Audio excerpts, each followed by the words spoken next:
এক যুবক খুব উচ্চাভিলাষী ছিল। তার বড় বড় স্বপ্ন ছিল।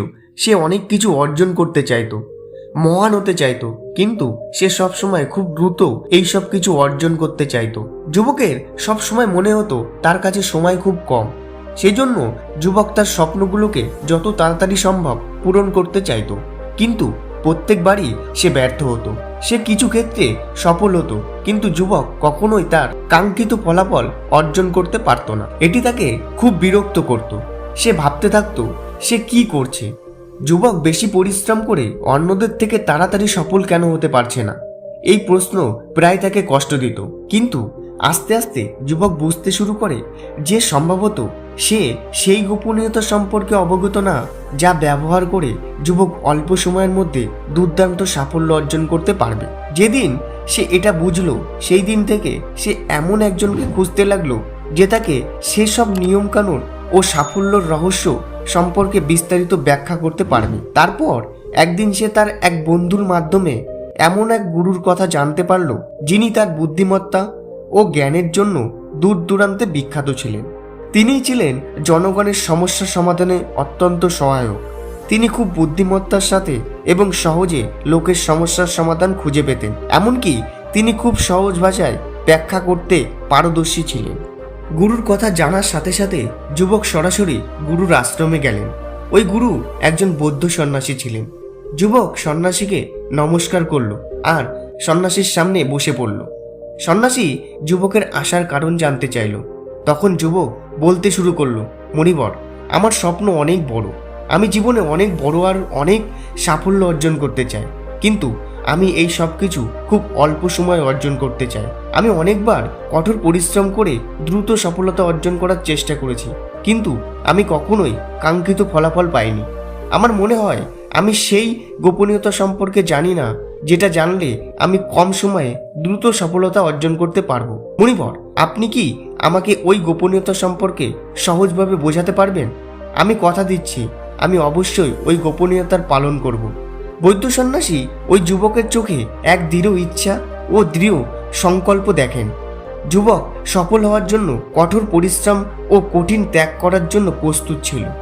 বৌদ্ধ সন্ন্যাসী যুবকের চোখের দিকে তাকিয়ে গম্ভীর স্বরে বলল, আজ আমি তোমাকে 8 এমন নিয়ম সম্পর্কে বলবো, যেটা তুমি যদি সম্পূর্ণ সৎভাবে অনুসরণ করো, তাহলে তুমি 10 মাসে তোমার 10 বছরের লক্ষ্য অর্জন করতে পারবে। শুধুমাত্র শর্ত এটাই যে এই নিয়মগুলোর প্রতি পূর্ণ আস্থা রাখতে হবে এবং আন্তরিকভাবে অনুসরণ করতে হবে। প্রথম নিয়ম, তোমার মনকে এই সম্ভাবনার জন্য উন্মুক্ত করো যে হ্যাঁ, এটি করা যেতে পারে। 1 বছরের কাজ 1 মাসে করা যেতে পারে। এটি তোমার মনকে বোঝাও, কারণ যদি তোমার ভেতরের থেকে এটির উপর পূর্ণ বিশ্বাস না থাকে, তবে তুমি লক্ষ্য অর্জন করতে পারবে না। কিন্তু যদি তোমার মনে পূর্ণ বিশ্বাস থাকে, তাহলে তুমি 10 বছরের লক্ষ্য 10 মাসে পূর্ণ করতে পারবে। ততক্ষণ পর্যন্ত তুমি এটির জন্য প্রস্তুত। তুমি প্রয়োজনীয় পদক্ষেপ নিতে সক্ষম হবে, কারণ যে কোনো লক্ষ্য আমাদের মনে একবার সিদ্ধ হলে তা মহাবিশ্বে সম্পূর্ণ হয়। ঠিক তেমনি একজন ছাত্র যে সারা বছর বেশি পড়াশোনা করেনি, কিন্তু পরীক্ষার 1 মাস আগে সবকিছু ভুলে নিজের পড়াশোনায় নিজেকে নিয়োজিত করে এবং এত পরিশ্রম করে যে বছরের পরীক্ষা শেষ করলে তার ফলাফল সবাইকে অবাক করে দেয়। তুমিও যদি কঠোর পরিশ্রম আর একাগ্রতা দিয়ে কাজ করো, তাহলে কেন তুমি তোমার লক্ষ্য অর্জন করতে পারবে না? সাফল্যর নিয়ম সবার জন্য সমানভাবে কাজ করে। দ্বিতীয় নিয়ম, 6 মাসের জন্য তুমি ওধা হয়ে যাও। আগামী 6 মাসের জন্য ভুলে যাও যে তোমার কেউ আছে। ভুলে যাও তোমার বন্ধু বান্ধব, আত্মীয় স্বজন, প্রতিবেশী, কেউ তোমাকে ছেড়ে যাবে না। যে থাকার সে থাকবে। 6 মাসের জন্য তোমার সব দরজা বন্ধ করে চলে যাও এইসব মানুষ থেকে। তোমাকে 6 মাসের জন্য পৃথিবী থেকে এমনভাবে অদৃশ্য হয়ে যেতে হবে যে তুমি এখানে কখনো ছিলেই না। 6 মাস তোমার মন, শরীর, লক্ষ্য এবং উদ্দেশ্যগুলির সাথে নিজেকে আটকে রাখতে হবে। 6 মাস খুব বেশি সময় নয়। এটি শুনতে অনেক বড় শোনায়, তবে তোমার এটাও দেখা উচিত যে তুমি কার জন্য এই ত্যাগ স্বীকার করছো। এটি তোমার বন্ধু বা প্রতিবেশীর জন্য নয়, এই ত্যাগ তো তোমার জন্যই। যদি কেউ তোমার আর তোমার লক্ষ্যের মাঝখানে আসে, সে যতই ধনী বা প্রভাবশালী হোক না কেন, যদি সে অকাজের কথা বলে, তাহলে ওখান থেকে ওধা হয়ে যাও। যদি তোমার কোনো আত্মীয় স্বজন তাদের নিজের কারণে তোমাকে ফোন করে, তাহলে তাদের প্রত্যাখ্যান করো। এমন বন্ধুদের থেকে দূরে সরে যাও যারা তোমার সময় নষ্ট করে। নিজের সম্পর্কে চিন্তা করো, তোমার লক্ষ্য, উদ্দেশ্য, পরিকল্পনা এবং পরিবারের যা কিছু তোমাকে বিরক্ত করছে সেই সমস্ত চিন্তাকে তোমার মনে পুড়িয়ে ফেলো। তৃতীয় নিয়ম, একজন সঠিক পরামর্শদাতার সন্ধান করো। তুমি যদি যে কোনো কাজে দ্রুত সফল হতে চাও এবং শীর্ষে পৌঁছাতে চাও, তবে তোমার এমন লোকদের সাথে তোমার সময় নষ্ট করা উচিত নয় যাদের কাজের সম্পর্কে কেবল সাধারণ জ্ঞান রয়েছে। বরং তোমাকে সরাসরি সেই ব্যক্তির কাছে যেতে হবে যে ব্যক্তি ওই কাজের শীর্ষ স্থানে আছে। ওই শীর্ষে থাকা ব্যক্তির থেকে তুমি শিখতে পারবে কিভাবে শীর্ষে পৌঁছাতে হয়, কারণ তিনি ভবিষ্যতে তুমি যে সমস্ত বাধা ও অসুবিধার মুখোমুখি হবে তার মুখোমুখি হয়েছেন। সেজন্য তিনি তার অভিজ্ঞতা থেকে তোমাকে এমন কিছু শেখাতে পারে যা শিখতে তোমাকে অনেক সময় ব্যয় করতে হবে। তাই 10 বছরের লক্ষ্য 10 মাসে পূরণ করতে হলে তোমাকে সবচেয়ে সফল ব্যক্তিদের একজনকে বেছে নেওয়া উচিত। অর্থ হোক বা সাফল্য, উভয়ই 10x স্পিরিট দিয়ে অর্জন করা যায়। এর জন্য প্রয়োজন সঠিক নির্দেশনা, মনোযোগ এবং কঠোর পরিশ্রম। চতুর্থ নিয়ম, তুমি একটি পরিষ্কার এবং সুনির্দিষ্ট লক্ষ্য রাখো। স্পষ্ট করো তোমার কি আর কতদিনে অর্জন করতে হবে। তোমার লক্ষ্য তোমার সামনে স্পষ্টভাবে লেখা উচিত। তুমি যতই স্মার্ট হও না কেন, তুমি যতই বুদ্ধিমান হও না কেন, তোমার মন যতই তীক্ষ্ণ হোক না কেন, কিন্তু যদি তোমার লক্ষ্য পরিষ্কার না থাকে এবং তুমি প্রতিদিন তোমার লক্ষ্যের দিকে কঠোর পরিশ্রম না করো, তাহলে কখনোই বড় সাফল্য পাবে না। মানুষের স্বভাব সম্পর্কে একটি বিষয় পরিষ্কার হওয়া সবচেয়ে গুরুত্বপূর্ণ, যে তোমার লক্ষ্য যদি খুব সহজ হয় তবে তুমি এটিকে হালকাভাবে ছেড়ে দেবে, এবং যদি তোমার লক্ষ্যটি খুব কঠিন হয় তবে তুমি এটিকে ব্যর্থতার হারে ছেড়ে দেবে। লক্ষ্য এমন হওয়া উচিত যে এটি কঠিন কিন্তু সেগুলি পূরণ করা যায়।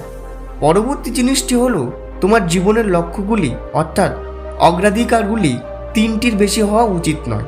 3টির বেশি অগ্রাধিকার থাকার অর্থ হলো একটাও জীবনের লক্ষ্যের অগ্রাধিকার না। অগ্রাধিকার মানে হচ্ছে উদ্দেশ্য বা লক্ষ্য।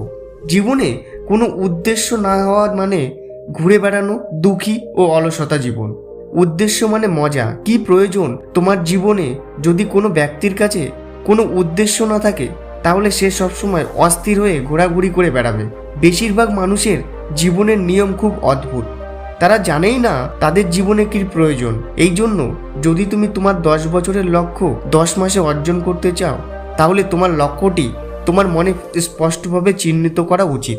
পঞ্চম নিয়ম, তোমার লক্ষ্য অর্জনের জন্য একটি বিশদ পরিকল্পনা করো এবং তারপরে সেই কাজগুলিকে সাপ্তাহিক এবং মাসিক উভয় ভাগে ভাগ করে নাও। তুমি প্রতিদিন তোমার কাজ শেষ করো। এছাড়াও তুমি কেন এই লক্ষ্য অর্জন করতে চাও তার জন্য তোমার অবশ্যই 3টি কারণ থাকতে হবে। তোমার কারণ যতই শক্তিশালী হবে ততই তোমার লক্ষ্য অর্জনের সম্ভাবনা বেশি হবে। ষষ্ঠ নিয়ম, নিজের মধ্যে একটি দৃঢ় সংকল্প এবং শৃঙ্খলা গড়ে তোলো। কখনো কখনো এমন মনে হয় আমাদের দিনটা খুব ভালো কাটছে, কিন্তু সমস্যা এটা যে এটা শুধু মাঝে মধ্যেই মনে হয়। মনে করো সেই দিন যেই দিন তুমি উদ্দাম ছিলে, তোমার ভিতরে কাজ করার মানসিকতা ছিল, তোমার মধ্যে এটা আসছিল না যে আমি কাজটা কাল থেকে করব। একটা উৎসাহ ছিল তোমার মধ্যে, আলাদা শক্তি ছিল তোমার মধ্যে। তুমি একবার ভাবো, এমন যদি তোমার জীবনে প্রত্যেক দিন ঘটে তাহলে তুমি তোমার জীবনে সব কিছু অর্জন করতে পারবে। অলসতা, ক্লান্তি, কিছু করার মতো অনুভূতি না হওয়া, বিক্ষিপ্ত হওয়া, হাল ছেড়ে দেওয়ার মতো অনুভূতি, বারবার কাজ পরিবর্তন করা, এইসব হওয়া উচিত নয়। তাই তোমার শক্তি নিয়ন্ত্রণে মনোযোগ দেওয়া উচিত। আমরা প্রতিদিন একটা নির্দিষ্ট পরিমাণে শক্তি পাই, তাই এটি সঠিকভাবে ব্যবহার করা শেখো। প্রথম দিন তোমার কাজ করতে যতটা সময় লেগেছে চেষ্টা করো পরের দিন তার থেকে কম সময়ে কাজটা শেষ করতে। কষ্টকে সহ্য করো, এক সময় আসবে তোমার শরীর আর মন এই কষ্টকে স্বীকার করে নেবে। 10 বছরের লক্ষ্য 10 মাসে অর্জন করতে হলে দৃঢ় সংকল্প আর শৃঙ্খলা তোমার মধ্যে থাকা অবশ্যই দরকার। সপ্তম নিয়ম, দায়বদ্ধ এবং জবাবদিহি করো। তোমার কাজের জন্য ব্যক্তিগত দায়িত্ব নাও এবং জনগণের কাজে দায়বদ্ধ হও। এমন একজন ব্যক্তিকে খোঁজো যার কাছে তুমি জবাবদিহি করতে পারো, যার কাছে তুমি যদি কিছু করার প্রতিশ্রুতি দাও তবে তিনি তোমাকে তা সম্পূর্ণ করতে বলবে। কাজ না করা পর্যন্ত তিনি প্রশ্ন জিজ্ঞাসা করতে পারেন এবং তোমাকে তার উত্তর দিতে হবে। জবাবদিহিতা তোমাকে তোমার লক্ষ্য থেকে বিচ্যুত হতে দেবে না। অষ্টম নিয়ম, নিরন্তর শিখতে থাকো। তোমার লক্ষ্য যদি খুব বড় হয় তাহলে এমন হবে না যে তুমি একটি লক্ষ্য নির্ধারণ করেছো এবং তুমি প্রতিদিন কঠোর পরিশ্রম করছো যার ফলে তুমি এগিয়ে যাবে। না, এমন নয়। তোমার পথে অনেক উত্থান পতন হবে। কখনো কখনো কঠোর পরিশ্রম করে তুমি তোমার মনের মতো ফলাফল পাবে না, এমন হলে তুমি নিচে চলে আসবে। আবার কঠোর পরিশ্রম করে তোমার মনের মতো ফলাফল পাবে, আর এমন বহুবার হতে থাকবে। তবে তোমার মন, তোমার শরীর বিশ্বাস করতে সক্ষম হবে যে হ্যাঁ, অসুবিধা সত্ত্বেও তুমি দুর্দান্ত সাফল্য অর্জন করতে পারো। এটি একটি খুব সাধারণ জিনিস। পরিবর্তন প্রকৃতির নিয়ম। তাই তোমাকে প্রতিনিয়ত নতুন জিনিস শিখতে হবে। তোমার পুরনো অকেজ বিশ্বাস ভেঙে ফেলো এবং সময় অনুযায়ী নতুন জিনিস, নতুন পদ্ধতিকে নিজের করে শেখো। এটা বলার পর বৌদ্ধ সন্ন্যাসী তার বক্তব্য শেষ করলেন। এই কথা শোনার পর ওই যুবক বুঝতে পেরেছিল তাকে কি করতে হবে। যুবক বৌদ্ধ সন্ন্যাসীকে ধন্যবাদ জানালো আর ওইখান থেকে চলে গেল। ধন্যবাদ।